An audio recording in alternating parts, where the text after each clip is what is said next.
Me, I don't want anything in my food. It's very dangerous if you are a vegetarian to have stuff cross-contaminate your food. And the day I saw a kid at Subway make somebody a BLT, take his gloved hand, grab the bacon, put it on the guy's sandwich, and then take the same gloved hand and stick it in the lettuce, that was my last Subway. It's just not worth it for me. Now, I want to talk about our current state of mind, but before I show you this, and P.S., I didn't tell you this, but this is a very depressing lecture tonight. So I promise you good news at the end, okay? So we're just going to go down, down, down a little bit, but then we'll come right back up, okay? Let me just read this to you, though. When a child wakes up in the morning after sleeping and the reason I'm reading this is because I really feel like this lady expresses this so well, and I just want you to really get this, okay? And it's not just children, P.S., it's adults too. This is for all of us. But it especially makes me angry because we do this to children.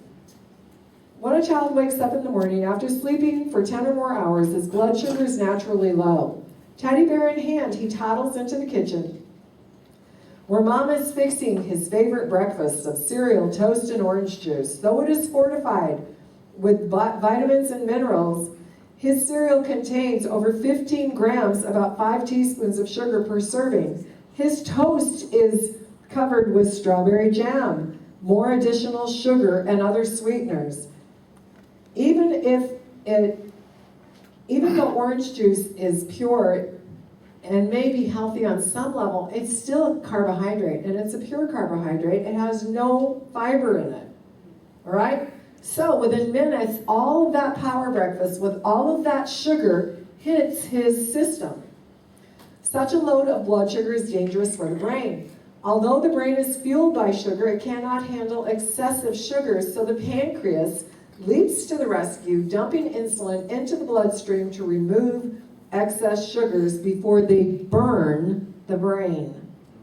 Very important thing this job this pancreas does.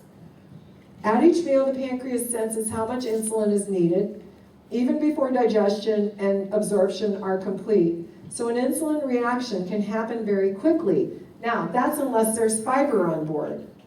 But most kids in our country are getting white bread. And their cereal barely has any fiber in it. Large amounts of insulin are released. Then, just as rapidly, sugar is pulled out of the bloodstream and deposited in his liver. When his liver is full, the excess sugar is then stored as fat, contributing to the rising epidemic of obesity in our country. Now listen to this part. This is, you've probably all seen this at some point in some child, hopefully not your own. Suddenly, as though someone pulled an electrical cord out of the socket, he runs out of steam. Due to the high sugar content of his breakfast, his insulin response was exaggerated, so his blood sugar plummets. His sugar is now low, and the brain starts to panic. He gets cranky, headachy, irritable. He cannot concentrate. Sometimes he falls into a chair and stares listlessly at the TV. At other times, his adrenal gland spits cortisol into the bloodstream in a desperate attempt to raise his blood sugar. The extra cortisol makes him hyperactive and damages his hippocampus, which is his memory center.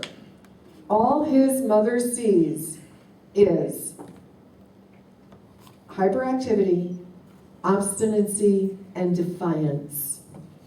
And then you know what she does with this child? She takes him to the doctor, and the doctor says, no problem, not a problem. Ritalin. Tens of millions of kids, and here's where things get a little discouraging. This is just unbelievable. Antidepressants are now the most commonly prescribed drug in the United States. And I am more than aware that there are a lot of people probably in this room who are using antidepressants. And all I want to say to you is this, that your depression, A, is not a deficiency of Prozac, but sometimes those drugs can be helpful for a short period of time. But almost everything you're going to learn through Wednesday is about how to be happy and healthy. God does not intend for us to be depressed. But if you are eating the typical American diet, you will be depressed. There is no way around it. There's no way, and that's why it's the most commonly prescribed drug in the U.S. And by the way, $330 billion worth of psychotropic drugs are sold every year in our country, or in the world. $330 billion. That's a third of $1 trillion. The drug companies are making billions of dollars off these medications. And you know, my friend Dr. Nedley, who wrote Depression, The Way Out, he made this statement, and we were talking about this one day. He said, you know how doctors learn to treat depression is from drug reps. And friends, drug reps don't come in and talk about carrot juice and broccoli and all that. You know, they have an agenda. In a study, the U.S. Centers for Disease Control and Prevention looked at 2.4 billion drugs prescribed in visits to doctors and hospitals in 2005. Of those, 118 million were for antidepressants. And by the way, there's an antidepressant called Paxil, and every minute, worldwide, every minute, $125,000 worth of Paxil is sold. Every minute. It's crazy. Between 1995 and 2002, the most recent year for which statistics are available, the use of these drugs rose 48%, according to the Center for Disease Control. One study examined antidepressant use among approximately 2 million commercially insured pediatric beneficiaries, 18 years and younger, from 1998 to 2002. The fastest growing segment of users were found to be preschoolers, age 0 to 5, with use among girls doubling and use among boys growing by 64%. Why in the world? And I know this happens all the time because we have people come into our health food store and they're almost always in tears because their doctor just told them that their 4-year-old child needs an antidepressant. And friends, you can go on pbs.org and you can watch their old documentaries for free. And there's a documentary on there called The Medicated Child. I believe it's under the Nova section. It's called The Medicated Child. And this made me just crazy when I watched this. I just almost couldn't stand it. They are now routinely diagnosing young children as being bipolar. Children as young as 2 years old. Now, how many of you ever raised a 2-year-old? How many of you would agree with this statement? 2-year-olds are naturally bipolar. This is their way in life of trying to figure out if you really mean what you say as a parent. Right? They want to know, does no mean no? Oh, I mean, come on, we all know the term terrible twos. My son, I'm going to talk to you about him tonight, his name is Max. I remember when he was 2 years old, Max was pitching a fit because I wouldn't give him something that he wanted, and he really wanted it, but it wasn't something he should have at the time. It was not appropriate, and he flung himself on the floor and he started kicking and screaming, and my older brother was there, and my older brother said, you got a real brat on your hands. You just watch, that kid's just going to be awful. And I looked at my brother and I said, Fred, he's testing the boundaries. He doesn't know the boundaries yet, but he is going to learn today one of the boundaries. That if I say no, I mean no, and he can bang his face and his hands and his legs all over the place, I still mean no. And do you know what? By the time he was 3, Max knew that if Mom said no, she meant no, and pitching a fit would get you nowhere. It might get your bottom a little warm. And he quit pitching fits. And he ended up being just like the greatest kid in the whole entire planet. I love my son, Max. He was the easiest child to raise ever. Can you imagine if I had put him on a psychotropic drug? at age 2? Well, if you go watch this medicated child, you'll meet a young man who was diagnosed as being bipolar at 8. Nobody ever asked his parents what he ate for breakfast or lunch or dinner. They do show them in the kitchen eating corn dogs and drinking pop. Nobody ever says anything about that.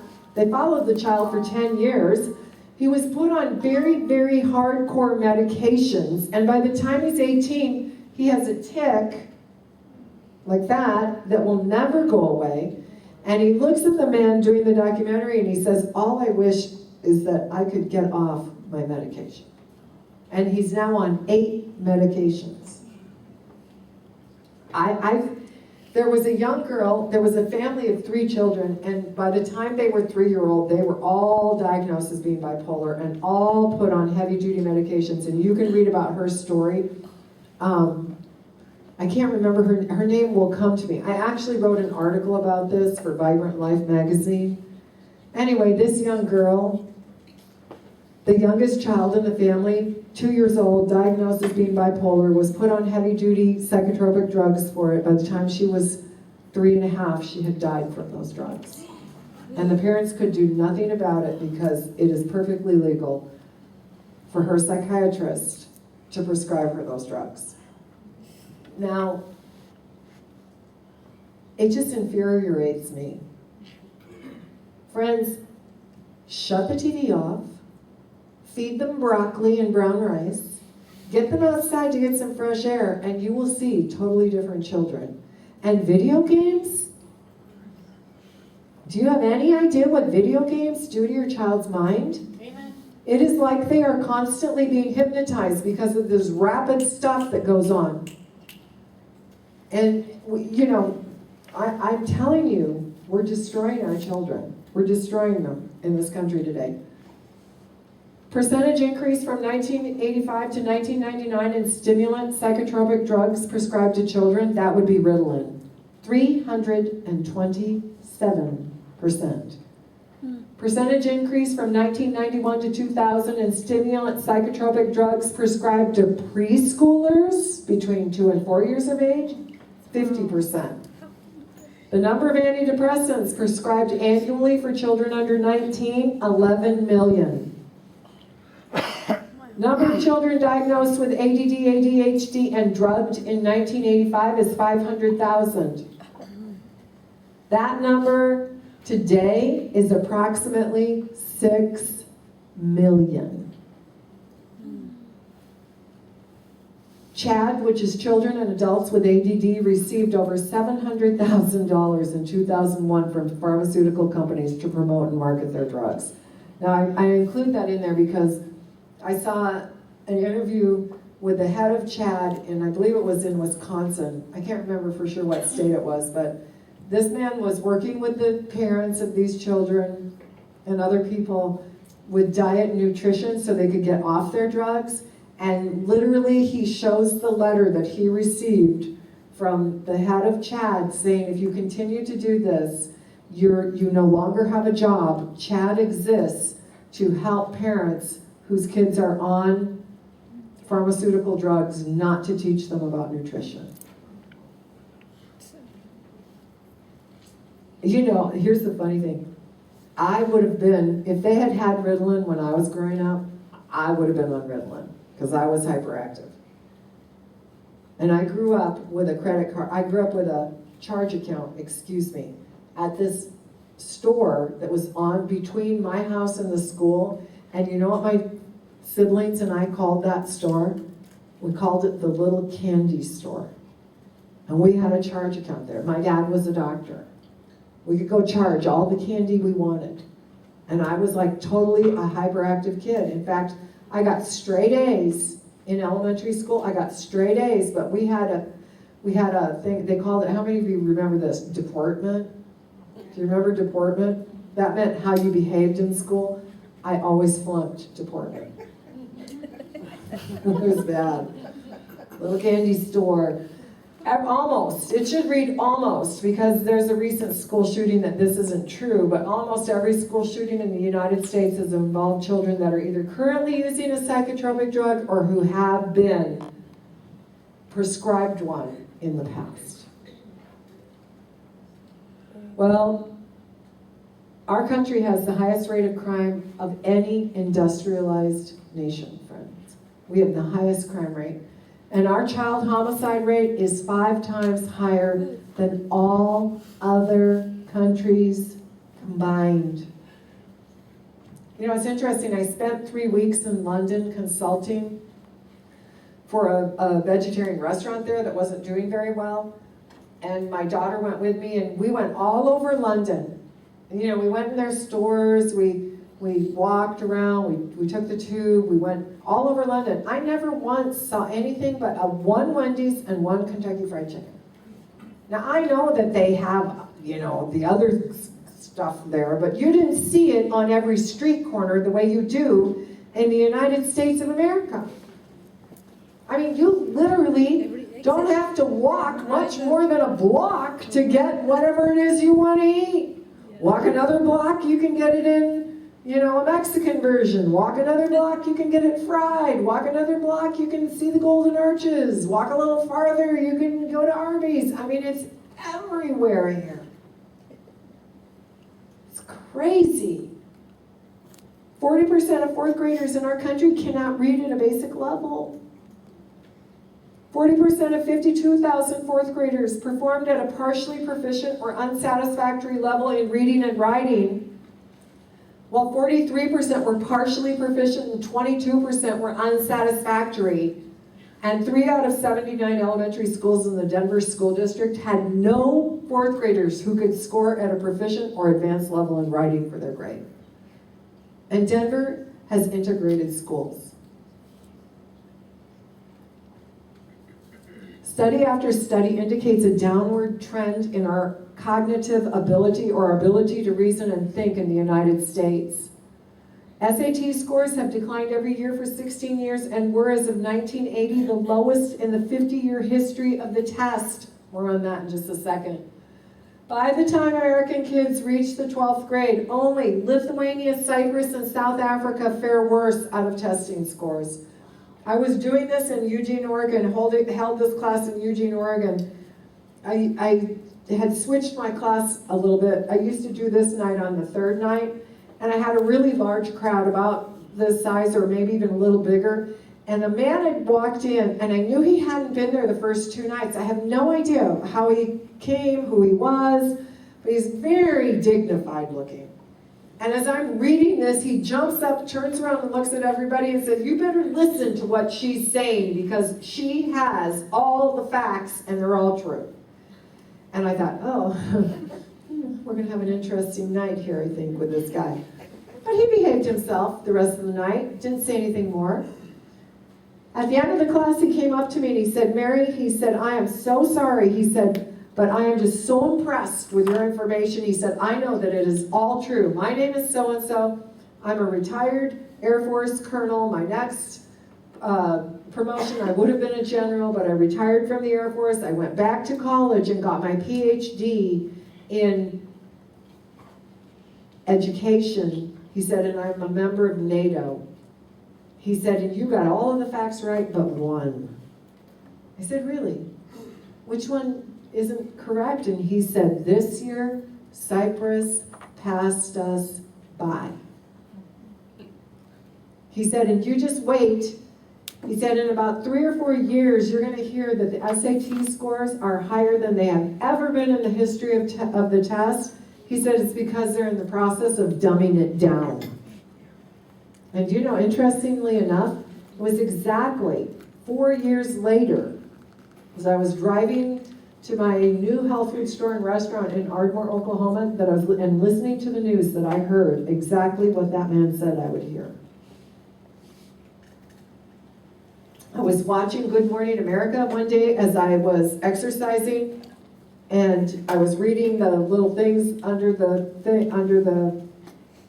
was reading the captions. I wasn't really listening to it. I was just, you know, it's right there in front of you, and I couldn't really do much about it. But all of a sudden I saw something interesting, and I thought, oh, I want to plug into this. They were comparing American kids to Chinese kids, and I got to tell you that it was really, really very sad because, friends, American kids 7% of them are now going into the sciences. 7% of our kids, of our high school graduates, go into the sciences. 75% of Chinese kids go into the sciences. They're not sending them over here anymore as much as they used to, because we're so dumbed down. The dumbing down of America. And in fact, I have to tell you that I think a lot of things that are happening in the world today, the only reason that they are happening is because our country has been so dumbed down. People don't care anymore. As long as they have their favorite, beverage and their favorite food and their TV shows and their video games, people are happy. And, I said I would talk about this, and I promise I'm just going to talk about this for 1 minute, but I really feel very compelled to say this. The devil is in the details. Because the creator of the universe wants to have a relationship with you, and he is not going to communicate to you through your nose, or through your earlobe, or through your big toe. He wants to communicate to you through your frontal lobe. And if the devil can get that messed up enough, guess what? I think that might be part of the reason our country is becoming more and more secular. Well, let's talk about the hamster part of this. You need a little comic relief here, I can tell.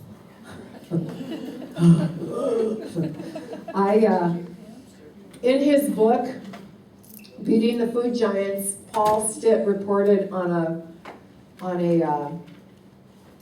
test that they did at Loma Linda University. They were taking rats, and they would feed one group of rats junk food, and they would feed another group of rats really good, healthy food, and sometimes they'd sacrifice the rats, and they'd find that the rats on the junk food always had toxin buildup, and the rats on the whole foods never had any toxins built up in their system. But then sometimes what they would do is they'd take these rats and they'd put alcohol in the cages with them. And this is very interesting because the rats on the junk food diet would crave the alcohol. The rats on the whole food diet didn't want anything to do with it. So my kids were going to a Seventh-day Adventist school in Rapid City, South Dakota, and they asked their teacher, the kids at the school asked the teacher if they could replicate that experiment. And so the teacher let them buy 2 hamsters. One hamster was fed all the broccoli and carrots and whole wheat bread and raw almonds that it wanted and other healthy foods. And the other hamster was fed Twinkies and potato chips and white bread and all the junk food it wanted. And at the end of 8 weeks, they took these 2 hamsters and they put some alcohol mixed with water in their cages, and the hamster that was on the junk food got smashed. It literally became a hamsteraholic. It was like drunk every time it was in the cage with the alcohol. They had to quit putting the alcohol in it because they knew it would die. The hamster on the whole food diet buried the alcohol under its fluff and would have nothing to do with it. So I'm relating this to a friend of mine who taught in schools for 50 years. She taught elementary school. She said, "Oh, I can do you better than that, Mary." She said, "My 3rd graders, one year, I bought a hamster. We named him Henry." She said, "A week into this, we had 4 babies. We renamed him Henrietta." She said, and every day I would come into the class. She said, my kids were just going nuts. They just were so crazy about this. They were so excited. Because whoever does the best in the class, or tries the hardest at least, got to take Henrietta and her babies home. And, now we're watching these babies. And she said, it was just so wonderful. She said that, she said 3 or 4 days after her babies were born, she said, every morning I'd go in and count those babies. And one morning there were only 3. And she said, I told the kids, whoever has number 4, please put that baby back because it will die. I'm stepping out of the room. I'll be back in 5 minutes. I don't want to know who took the hamster. Just put it back. And she came back in the room, lifted up the cage, still only 3 hamsters. And everybody felt terrible that day. Well, the next day when Harriet came in and lifted up the lid on the hamster cage, Henrietta was eating her babies. So she put the lid on the cage, put it in the closet where the kids would not see this horrible thing going on. At the end of the school day, she put the hamster cage in her car, drove to the pet store, put the hamster cage on the counter, looked at the man behind the counter and said, "You sold me a cannibal." He said, "What are you feeding this hamster?" She said, "I'm feeding it hamster food." "You sold me a cannibal." He said, "Ma'am," he said, "you created a cannibal." She said, "Sir, I'm a vegetarian. I don't create cannibals." He said, "Ma'am, think it through now. What are you really feeding this hamster? What is it eating more than anything else?" And Harriet sat there for a minute. She said, "Well, it really loves potato chips. And maybe its favorite thing are the Pop-Tart pieces the kids bring from their breakfast. And you know, it doesn't mind a little white bread and peanut butter." And the man said, "You have created a cannibal." Harriet said, I don't understand." He said, "This hamster is a complex organism. It needs nutrition in order for its brain to function properly and its organs to function properly and to be in health. It needs vitamins and minerals and nutrients." He said, "You have now addicted it to junk food. It is not getting the vitamins, the minerals, and the nutrients." He said, "And ma'am, this hamster's frontal lobe is not large enough for it to understand how to get the nutrition its body is now craving, so it goes to the thing closest at hand, its babies." Harriet said, "Oh, I didn't know. We'll stop feeding this hamster junk food immediately." And she started to walk out. He said, "Ma'am, come back here. Once a cannibal, always a cannibal." He said, "But I have a hamster in the back I believe is pregnant. I will switch it out under one condition." Harriet said, "Anything, anything. I'll do anything." He said, "I want a sign on this cage that says, 'Do not feed me junk.'" I cannot figure out why we don't come with that sign. And you guys, I mean, come on, are we on the same page here? If a hamster is a complex organism, what do we think we are? More or less complicated? More or less complex than a hamster? Do you think your body needs nutrition? Do you think your children need nutrition? I mean, this is so critical. And so we're going to take a minute and we're going to do a little label reading. This is fun. Read your labels. Now, I got to tell you something. It has all those words on it, right there, the ingredients. If it has all those words on there, and some of them are abbreviated, and some of them say artificial, and some of them are so long you can't pronounce them, I have a piece of advice. Don't eat it. Look at this label. This is interesting. You will never see this on a label, actually. I gotta get in the light to read this one for you. These are the ingredients in an artificial strawberry. Let me read these for you. Young people, see if you can count for me, will you please? A typical artificial strawberry flavor, like the kind found in a Burger King strawberry milkshake or strawberry Twizzlers or strawberry Jell-O, contains the following ingredients: amyl acetate, amyl butyrate, amyl valeriate, anethol, anethol formate, benzyl acetate, benzyl isobutrate, butyric acid, cinnamyl isobutrate, cinnamyl valeriate cognac, essential oil, diacetyl, diacetyl propane, ethyl acetate, ethyl amyl ketone, ethyl butyrate, ethyl methyl cinnamate. I think I skipped one. Oh well. Ethyl heptylate, ethyl lactate, ethyl methylphenylglycerate, and ethyl nitrate, ethyl proportionate, ethyl valeriate, heliotropin, hydroxyphenyl-2-butadiene, aianon, isobutyl anthrolate, isobutyl butrate, lemon essential oil, maltol 4-methyl-lactophenone, methyl anthrolate, methyl benzoate, methyl cinnamate, methyl heptine carbonate, methyl naphthyl ketone, methyl salicylate, mint essential oil, neroli essential oil, nerolin, neryl isobutrate, orris butter, phenyl alcohol, rose, rum, ether, Y-undulactin, vanillin, and solvent. That's it. Now, do you notice anything like really weird about that? By the way, when I typed that in, my computer said, no, those aren't words. But I have a friend who used to work for a drug company, and she's like a rocket scientist. She's literally a rocket scientist. Her job was to develop drugs to kill cancer. And she told me, she said, Mary, that's the kind of stuff I have in my lab. Did you notice something weird about this? No strawberry.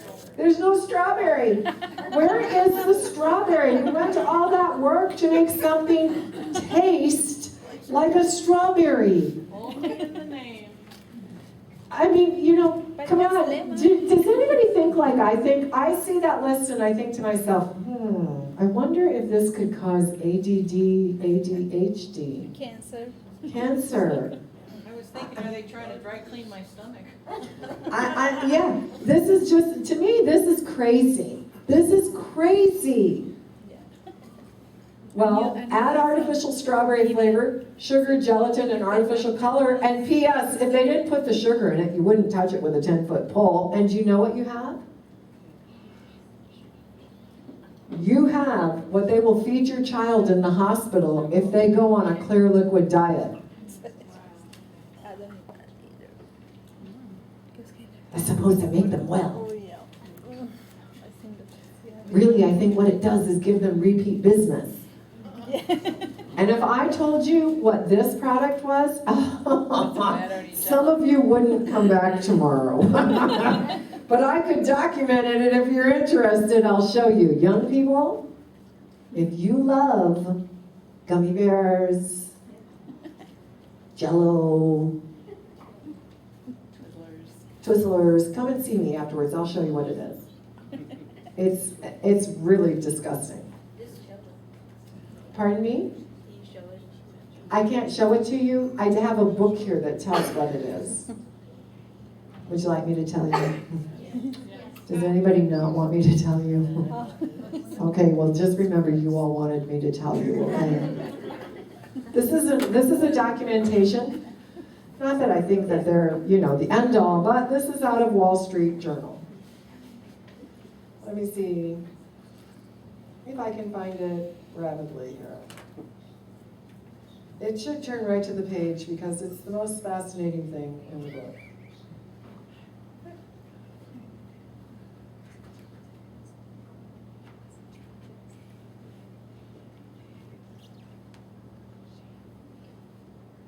And in all actuality, you should read the book because the book is quite interesting. This is Move Over Milk. It was written by some friends of mine. Some of you might know them, Dane and Vicki Griffin. And I have to look here. Let's see. Page 109. Okay. They documented this from the Wall Street Journal. And I think it's very, very interesting. All right.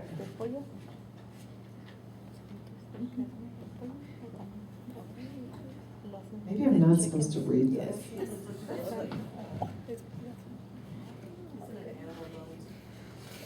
No, it's way worse than animal bones. But that's a joke. Maybe they're paging us off. Oh, okay.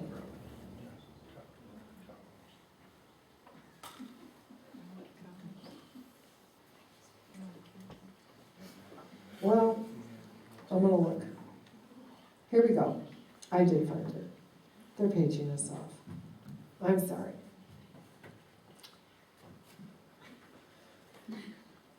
In 1989, the United States produced 5.5 million metric tons, or 12.5 billion pounds of rendered products.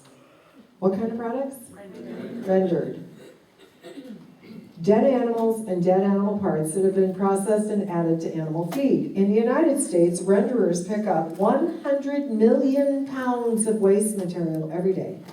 They retrieve a mixture of slaughterhouse and restaurant scraps and dead farm animals. According to one report, it's a witch's brew. Surprisingly, about half of every butchered cow and a third of every pig is not consumed in the way that you think. Much, if not all, of the remains are sold to renderers for disposal. Like it or not, even roadkill, possums, squirrels, cats, dogs, and other animals killed by cars and trucks and euthanized cats and dogs are rendered. The city of Los Angeles alone sends 200 tons of euthanized cats and dogs to West Coast rendering every month, according to Chuck Ellis, a spokesman for the city's sanitation department. The byproducts of rendering are used for making lipstick, cement, polish, inks, waxes, soaps, candles, pharmaceuticals, garden fertilizers, gummy candies, and gelatin. You know, like I said, if they didn't put the sugar in it, you wouldn't touch it with a 10-foot pole. So what about this little, if you read this on a label, what do you think? Oh boy. This was a 2-page article in the Portland Oregonian called Trans Fat, the Hidden Enemy. Scientists say partially hydrogenated oil is so dangerous it deserves a warning label. Now, what they say in the article, the gist of it is that trans fats are plaquing us up at even possibly a more rapid rate than saturated fat. And when they look at the bodies of teenagers that have been killed in car accidents, they're finding that they're already plaquing up. Now, in 2001, my daughter was 14 at the time. We were doing a health seminar in Atlanta, Georgia. And at that seminar, you could get your cholesterol checked, your blood sugar checked, your body fat checked. You could get all of these wonderful tests, and they had a Doppler there. A doctor came with a Doppler, and he was Dopplering the carotid artery to tell you how plaqued up your system was. And then based on what the computer saw, it would spit out an age for your circulatory system. Now this is like what they do when they do an ultrasound for babies, right? You could actually see your carotid artery on the screen. So my daughter decides she's going to have her carotid artery Doppler.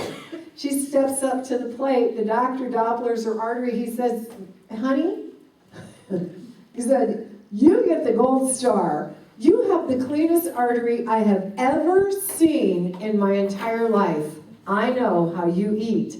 And the computer spit out her age, 2 years old. Yes. Her friend, who is 14 years old, who we had been living with and cooking with for a month, said, well, I'm going to get my carotid artery Dopplered. And she stepped up to the plate, and the doctor looked at her carotid artery, and he said, is your mother here? And she said, well, yes, she's right over there. He said, we need to call her over here. And he said, brought her mom over. He said, Mom, I need you to look at the screen. Your daughter's artery is very plaqued up. And the computer spit it out, 62 years old. And Mom said, do the other side. And he said, it will be within 4 or 5 points. And the other side was 58. And the mom came to me because her daughter told her about Holly. And she said, we eat just like you eat. And I said, you know what? I said, you don't eat like we eat. I said, and I have not said anything to you this month. I've just asked my kids to avoid certain foods. I said, but my dear friend, all those potatoes that you serve these kids, full of hydrogenated oil. The salad dressing that you're putting out, full of hydrogenated oil. The bread you've been buying, full of hydrogenated oil. She said, why have you not said anything to me? And I have to tell you, people think that I'm the FBI, right? I am not the Food Bureau of Investigation. I am not going to tell you if you don't ask. I mean, I just, because if I say something, then it's automatically, and here's what I hear from people. I just eat a little bit. I just get a little bit. But you know what? It's a little bit here, a little bit here, a little bit here, a little bit there. Before you know it, you're getting a whole lot. And do you know why they put it in the food anyway? They put it in the food because hydrogenated oil is what gives a Twinkie a 30-year shelf life. I had a kid in Florence, Oregon, a young man named Wade Caves. And he jumped up during my class and he said, "It's true, I gave my science teacher a Twinkie that had been in my dad's glove box for 3 years. And he told me it tasted as fresh as if it had been baked the day before." Well, in my always to be humble opinion, this is what hydrogenated oil is, and I want you to check this out. You might have seen this, but I love this. Day 1, day 94. You can't, it's not, but I mean, look, there's no mold. Day 1, it's the same exact hamburger and french fries. Look at them. The french fries have not moved even. They say on this, and you should go look this up on the internet so you get the really good picture of it. They say the only difference is that the bun turned to like plastic. Yes. There's a thing on Facebook where a dentist did this study in her office, and 3 years later, it still looks like that. Oh, I totally believe it. If you had a pound of hydrogenated margarine in here, and you had a pound of apples in here, and the temperature remained relatively, didn't get so high that the margarine would melt, and you came back in 100 years, that margarine would still be there. Those apples would be long gone. Yes, Rick? I know somebody's got to be asking the question, if it preserves them, why doesn't it preserve us? Wouldn't it really be nice if it worked that way? But you have to remember that it's hydrogenated. I wish I had. I have a really gross story, but I'm not going to share it with you. But I'll tell you something. One day I found out for myself what it's doing to us, and it's not pleasant. And I just highly recommend that you start reading your labels and you do not eat this stuff. It won't preserve you. It will plaque up your arteries. And friends, that is not what you want to be happening in your body. That, unfortunately, is too often the picture in our country today. Well, does anybody want to take a guess what these two things are in your food? If you see this on a label. Never seen it. Carmine, cochineal. It's right there. It's a cochineal beetle. I used to love 100% ruby red grapefruit juice. If I was on a long drive and getting a little tired, I'd pull into the gas station, I'd go get 100% ruby red grapefruit juice. It says 100% on the label. It does not say 99.9% ruby red grapefruit juice. It says 100%. And one day as I was walking in to purchase a bottle of that, I heard this little voice say, "You've never read that label." And I stopped in my tracks and I just kind of looked up and I said, "It says 100%. And I went to grab that bottle and I heard the voice say, "You've never read that label." And I stopped in my tracks and I said, "Okay, I'm going to read the label." And much to my chagrin, what I thought was ruby red grapefruits, was carmine. They were grinding up dead beetles to color my ruby red grapefruit juice. Needless to say, I have never drank it again, ever. And P.S., these come from third world countries. I mean, please. Do you think that we are strange? Do you think that the angels of heaven look down and go, "Oh boy, you're going to let them up here"? I'm so glad that they don't, but this is really weird. What about wheat flour versus whole wheat flour? I mean, this just sounds so healthy, doesn't it? Wheat flour. I mean, come on. But friends, this is where they try to fool you on labels, right? You want it to say whole wheat flour, okay? Now, get this. Of the 25 nutrients lost when whole wheat flour is refined into white flour, 5 of them are chemically sprayed back on. Isn't that clever? The industry calls this enriching. You know, Rick, can I borrow $25? Oh, sure. Okay, so Rick is going to loan me $25. Not really, but you don't really have to. But and tomorrow night when I come in, I'm going to hand him a $5 bill. I want to have a $5 bill. How enriched is he going to feel if all I give him back is $5? The industry calls this enriching, somewhat of an oxymoron. I call it enrobbing. Now, I have to tell you something. Those of you who are fans of gluten, I know, pull the toes in. Gluten fans, white flour, gluten flour is white flour that has been processed one more time. Okay? Now, I have a friend named Gary Martin. He owns a resort in Australia. And Gary Martin came and spoke for me, and we had several hundred people come to that meeting as well. And I was just appalled because Gary Martin stood up in front of these hundreds of people, and I'm trying to establish a health food store in Rapid City, South Dakota.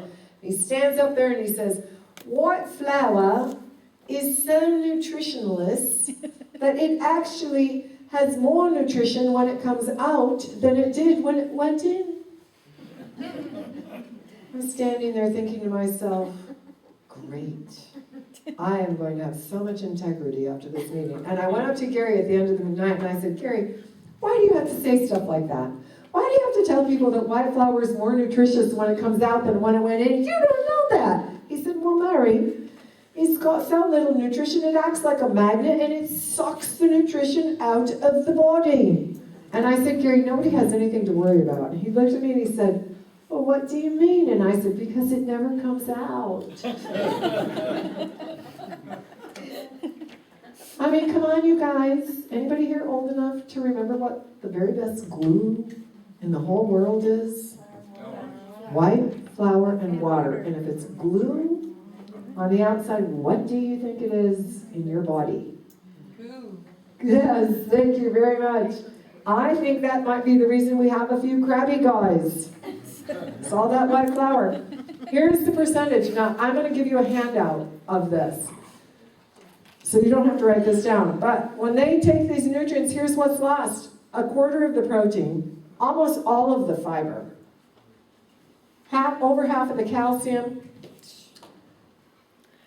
over 3/4 of the iron, way over half of the phosphorus, three-quarters of the potassium, 3/4 of the zinc, over half of the copper, almost all the manganese, over half of the selenium. Do you think you need these nutrients? Yeah, you know what they do? They sell it to health food stores.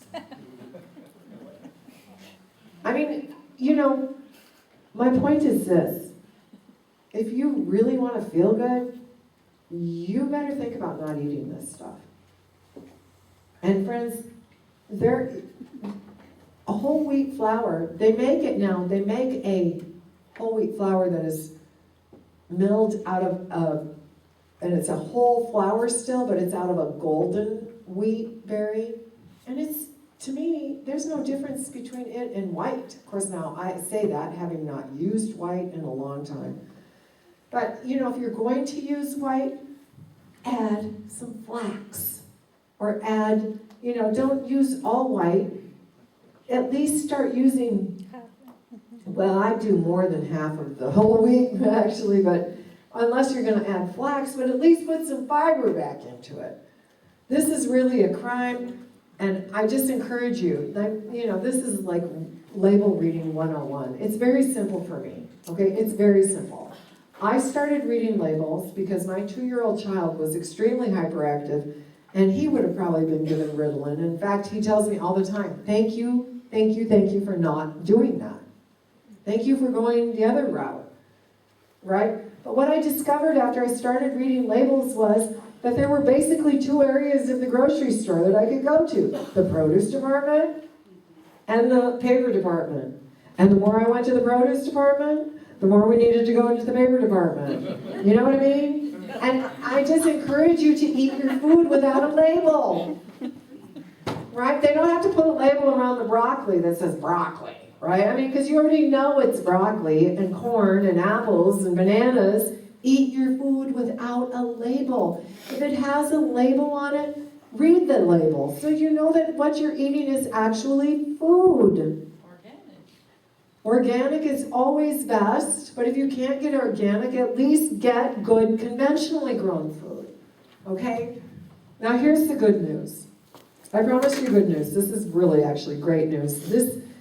I was doing a class in Forest Grove, Oregon, and a lady had called me up. She said, Mary, I'm an RN, and my mom and I want to take your class, but I just want to give you a little background. She said, I have cancer. I have breast cancer. She said, and I've been ostracized at the clinic where I work because I decided that I was not going to do surgery, chemotherapy, or radiation. She said, I wanted an alternative, and I decided to go on an all-raw vegan diet. And I plan on staying vegan for the rest of my life. Until my cancer is gone, I'm going to eat raw. And she said, do you think I'd enjoy your class? I said, are you kidding? You'll love my class. Come to my class. I'd love to meet you and your mom. And so she came. And on about the third or fourth night of class, she came in crying. And you could tell there were tears of joy. And she said, could I please share with the class? And I said, sure. She held up a piece of paper, and it was her oncology report. And at the top of it, it said, congratulations, you're cancer-free. Amen. And so she and her mom loved my class, and they asked me if I would come to Newberg, Oregon, and do a class for their church. They were Quakers. I said I'd love to, but I couldn't get a class scheduled with them for about 6 months because I was pretty booked. But 6 months later, I did a class for the Quaker church in Newberg, Oregon, and she and her mom were there, and she came in again crying. And I said, Maureen, is everything okay? She said, Mary, she said, when I went all raw, everybody thought the best thing that happened was that I lost my cancer. She said, but that's not the best thing. She said, my dad reversed his hypertension. My mom reversed her whole entire family went raw with her. Her mom reversed her diabetes. Dad reversed his hypertension. Her sister lost 40 pounds. Her brother-in-law felt better than he'd ever felt in his life. She lost her cancer. She said, but all of that isn't even the best news. I said, what is the best news? She said, this, and she handed me 2 report cards. She said, the year that I was diagnosed with cancer, she said, my 2 daughters, Mary, who have never been juvenile delinquents, she said, please don't think that because they're really good girls. She said, but they've just never been really very bright. They get by with C's. But the year I was diagnosed with cancer, I got a call from the principal of the high school, and my oldest daughter is flunking everything, including gym. She said, and 2 weeks later, I get a call from my other daughter's teacher, and she's flunking everything. She said, and then we get this cancer diagnosis, and I got a tutor for them, and they basically just skinned by the year. She said, and this year, I haven't wanted any stress, and she said, I don't mean to be a bad mom or anything, she said, but, they're getting, tutored and everything, but she said, I've been afraid to ask. Here's their report cards. She handed me these report cards, and the oldest daughter had 4.0. And the other daughter had straight A's with 2 B's. And I already know the answer to the question, but I wondered if she did. I said, Maureen, how do you account for this? And she said, well, that's what we asked the girls. She said, my daughter told me today, she said, Mom, when you got cancer and everybody went raw, I totally was with you. I supported you 100%. I went raw. I didn't even buy pop at school ever again. I never bought another candy bar at school. I didn't eat any more french fries. She said, I went raw with you. My brain turned on. And the youngest daughter said, me too, Mom. She said, it's like there was a fog and all of a sudden it just went away. And I can think now. I can think like I couldn't think before. And I just know that, the thing is, the good news is that we can reverse some of the damage. We can undo some of the things that we've done. My son, Max, who I told you about earlier that had a little fit when he was 2 years old, by the time he was 18, he was the top of his class. He went into college and he was in the top 2 percentile in the nation. And the Air Force snagged him because they wanted kids like Max, and they threw him into an accelerated Mandarin course where he learned to read, write, and speak Mandarin Chinese in a year and a half. If you go to China and get the same course, it takes them 4 years. My son graduated at the top of that class, even over kids who were Chinese, whose parents spoke Mandarin in the home. And he called me up one day and he said, Mom, he said, when I walk into class, he said, my Chinese name is Gucci Fen, and when I walk into class, I cannot speak English. I have to just immediately start speaking Chinese, and I'm not allowed one word of English. And he said, the teachers a lot of times don't make me do the tests anymore. And in fact, he was the only Caucasian kid to ever pass a certain test the first time he took it. There's never been another Caucasian ever pass it the first time. And he said, so they don't really make me even do all the tests all the time. And he said, so today when I walked into class, my teacher looked at me and he said, Gucci Fan, how you trying to come up? I said, oh, that's a really good question, Max. What does it mean? He said, it means, Gucci Fan, why are you so smart? I said, oh, what'd you sell? What'd you say to him? He said, I told him, I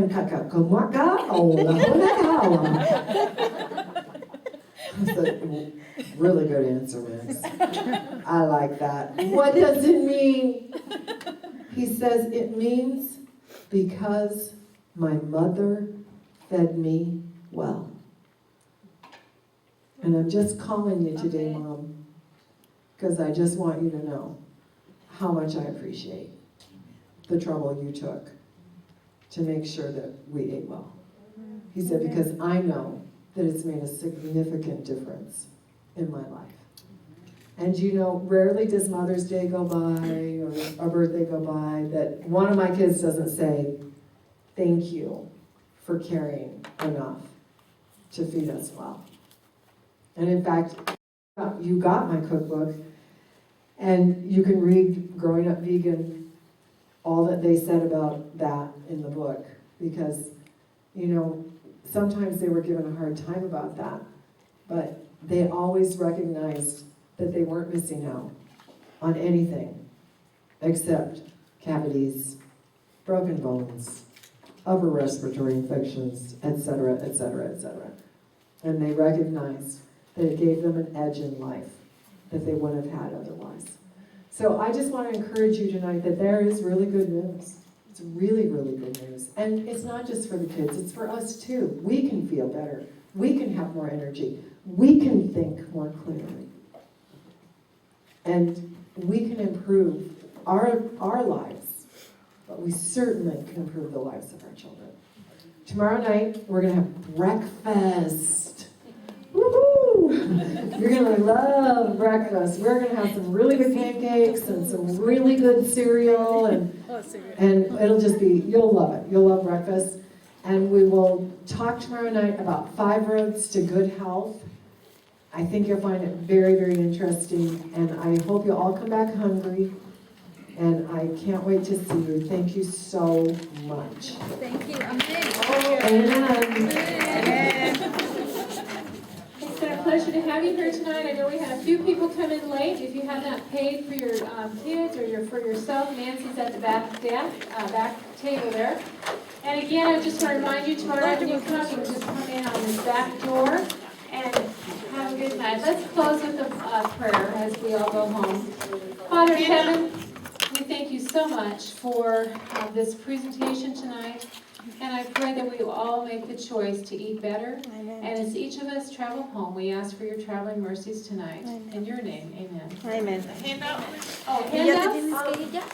I'm wondering, because the handouts, there's a lot of handouts for tonight. I am wondering if you wouldn't mind if we stapled them together for you tomorrow morning and then gave them to you in a stapled form, and that way it would be a little easier for you. Okay, thank you. Would that be all right? Okay, we'll do that. All right. God bless you. If you put your plates in the trash as you go out, that'd be great. Covered with it.